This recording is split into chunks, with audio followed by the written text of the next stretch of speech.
Sa University Belt naman sa Maynila, umaga pa lang po mabigat na ang daloy ng trapiko sa ilang kalye dahil sa dagsa ng mga nagbabalik eskwela. Nakadagdag pa sa kanilang problema ang malakas na buhos ng ulan.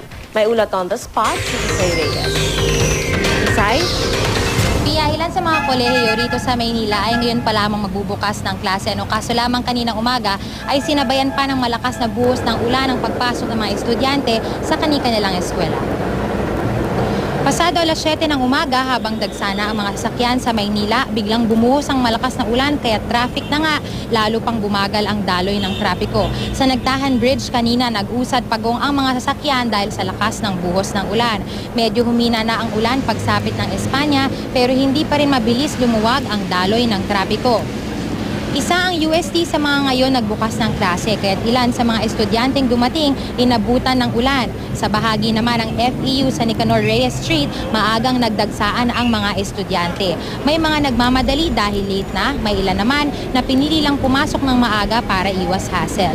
Bahagyang nagsikip ang kalsada rito dahil may ilang parte ng kalsada ang ginagawa. Sa first day of classes, pakiramdam ng ilan ay haggard na raw sila dahil sa hirap ng biyahe. Laking tuwa naman ng mga negosyanteng nakapwesto malapit sa eskwelahan dahil buhay na muli ang kanilang mga negosyo. Malaki raw ang kanilang inilulugi kapag bakasyon. Sa kabuuan naman ng University Belt ay nakapwesto ang mga police assistance desks para sa Oplan Balik Eskwela 2013 na nagsimula pa noong isang linggo. Bukas ang help desks alas 6 ng umaga hanggang alas 10 ng gabi. Pero kahit matapos ang linggong ito ay buong taon ang kanilang assistance sa mga estudyante.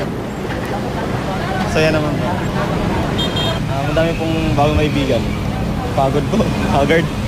Magkikita-kita po yung yung block po namin. Tapos para sabay-sabay pong pupunta sa room assignment po. Para po, simula pa lang solid na. Ang assistance desk natin ay magtatagal hanggang next week. Hanggang formally magbukas lahat ng schools. Bago pa lang naman kasi umpisa ang may bago pa lang. Medyo malakas na. Ma'am, kapag wala bang pasok, malaki ba yung hinihina ng hina natin? Kalahati.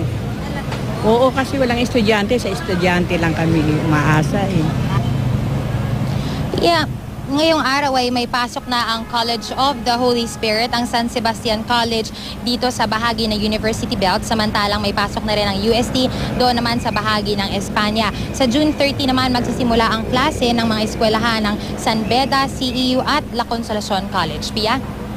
Maraming salamat, Isay Reyes.